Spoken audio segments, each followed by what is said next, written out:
Protest, सबका protest करने का हक होता है और किस तरीके से वो प्रोटेस्ट करेंगे वो उनका अधिकार है। अब जो कॉम्पिटेंट अथॉरिटीज है उनको क्या करना चाहिए वो तय करेंगे। उन्होंने, ममता जी ने साफ बताया है कि जिस तरीके से चुनाव में लूट मचाया गया है, हम हारे नहीं है, पर जिस तरीके से लूट के हराया गया है, मैं आपको मतलब सुबह से मैं ऐसे 100 कैंडिडेट से बात कर चुका हूं जो मुझे कह रहे हैं कि 17C फॉर्म पहले भी कहा हूं, मैं फिर कह रहा हूं कि ईवीएम, जो ईवीएम में वोट होता है वो शायद ना मैनिपुलेट हो, लेकिन ईवीएम्स कैन बी रिप्लेस्ड।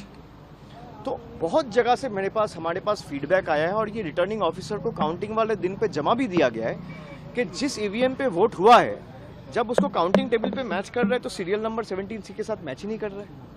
ऐसे 10 ईवीएम कल्याणी से आया है, मेमोरी से आया है और इनका सारा चिट्ठी जमा हुआ है। ऐसे 100 काउंटिंग सेंटर्स है, 100 एसीज है, जहां पे आप अगर कोर्ट में जाओगे, चैलेंज करोगे तो 2 बजे के बाद सारे काउंटिंग एजेंट्स को हटा दिया गया, मार के भगा दिया गया और वो सारे सीसीटीवी फुटेजेस में रिकॉर्डेड है।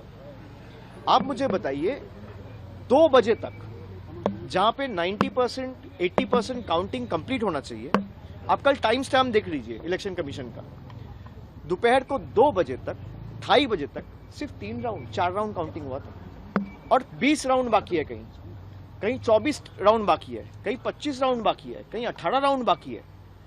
मतलब 10% 15% आपने काउंटिंग करके वो लीड दिखा दिया और माहौल ऐसा बना दिया मीडिया के सहायता से कि ये दिखाने के लिए कि बीजेपी जीत चुकी है। और जोर जबरदस्ती, वहां पे कोई स्टेट का आदमी था नहीं। आप जिसको बिठाए काउंटिंग ऑब्जर्वर सेंटर का आदमी है, माइक्रो ऑब्जर्वर सेंटर का आदमी है, रिटर्निंग ऑफिसर इलेक्शन कमीशन ने बिठाया है, स्टेट के आदमी को हटा के अपने खास लोगों को बिठाया है। अच्छा, जो गार्ड कर रहे हैं दे आर पैरामिलिट्री फोर्सेस, तो सारे सेंटर के लोग, स्टेट का कोई है ही नहीं।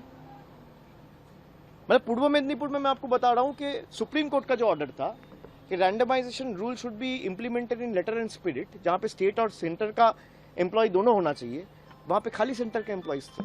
ऐसे कई काउंटिंग सेंटर्स है। तो जिस तरीके से लूट मचाया गया है, जोर जबरदस्ती, आपने पहले भाई तृणमूल और बीजेपी का वोट का फर्क क्या है, 32 लाख, 30 लाख को तो आपने पहले ही वोटर लिस्ट से निकाल दिया, 7 लाख नए वोटर्स ऐड किए, 10-15 लाख आपने काउंटिंग में मैनिपुलेशन किए।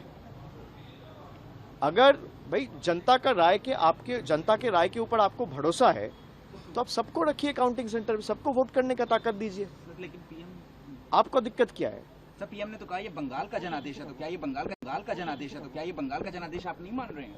नहीं, अगर जनादेश है तो भाई आपने देखा ना, काउंटिंग सेंटर से तृणमूल के लोगों को भगाया गया मार के, वो सारे सीसीटीवी फुटेजेस रिलीज करे। भाई इलेक्शन कमीशन कुछ भी करता है तो आप लोगों को मीडिया में दे देता है रिएक्शन व्हाट्सएप ग्रुप में, तो सीसीटीवी फुटेजेस रिलीज कर दे कि काउंटिंग सेंटर में नहीं हुआ है, हम मान लेंगे जनादेश है। मेरा चैलेंज है, सीसीटीवी फुटेज काउंटिंग सेंटर का मैं 100 ऐसे देता हूं आपको एसी, इलेक्शन कमीशन 10 रिलीज कर दे। काउंटिंग सेंटर का पूरा दिन का सीसीटीवी फुटेज, खास करके 12 बजे के बाद से 6 बजे तक का, 6 घंटा का रिलीज कर दे। मैं आपको कंप्लेंट का कॉपी देता हूं जहां पे 17C में जो ईवीएम रिकॉर्ड हुआ था और जो काउंटिंग टेबल में जो ईवीएम आया है, दोनों अलग मशीन है, सीरियल नंबर मैच ही नहीं कर रहे। मैं देता हूं आपको, चिट्ठी भेजता हूं मीडिया ग्रुप में अभी। और ये आज मैं नहीं दे रहा हूं, कल हमारे काउंटिंग एजेंसी आरओ को दिया है, जहां पे मान लीजिए वोटिंग मशीन्स जो पूरा दिन आप ये कैमरा यूज कर रहे हो, बूम यूज कर रहे हो, भाई इसको आपको चार्ज तो करना पड़ता है। 12 घंटा मशीन यूज हुआ है, जिसका चार्ज खत्म हुआ 50%, 55%, 59%, 60%, 90% मशीन्स वेर 92%, 93%, 95% चार्ज्ड। ये कैसे संभव है? तो जनादेश है तो आप ये सार्वजनिक कर दीजिए, हम मान लेंगे जनादेश है। और जनादेश चाहे तृणमूल को 80 सीट मिले, 8 सीट मिले, 100 मिले, 150 मिले या 2 मिले, भाई हम वो सर झुका के लोग जो आदेश देंगे हम वो मानेंगे, और लोकतंत्र का यही खासियत है। लेकिन जिस तरीके से आपने माहौल बना के लोगों को वोटर लिस्ट से बाहर करके जोर जबरदस्ती, कभी ईडी, कभी सीबीआई, कभी एनआईए से जिनको नोटिस दिया, और ऐसे भी लोग हैं जो काउंटिंग एजेंट्स थे कल, उनको भी नोटिस गया ताकि वो काउंटिंग में नहीं जा पाए। खाली आप चुनाव आयोग को बोलो कि भाई मैं 100 नाम देता हूं, आप 12 से लेके 6 बजे तक का सीसीटीवी फुटेज रिलीज कर दो। सीसीटीवी तो था ही, मैं गलत प्रूव हो जाऊंगा, आपके सामने आके माफी मांग लूंगा। तो ठीक है, इसमें पार्टी में चर्चा होगी और आने वाला दिन में जो भी होगा एक फैक्ट फाइंडिंग कमेटी हम लोग बनाए।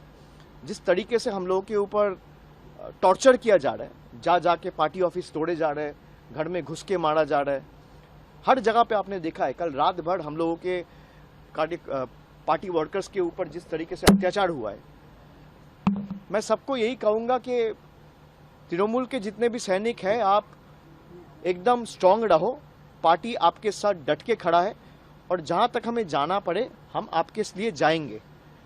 और इसीलिए एक 12 मेंबर्स का फैक्ट फाइंडिंग कमेटी बनाया गया है। 3 टीम अलग बनी है जिसमें 4-4 मेंबर्स रहेंगे और परसों से ये विजिट चालू होगा। कल आपको डिटेल ब्रीफिंग इसके ऊपर मिल जाएगी। आपने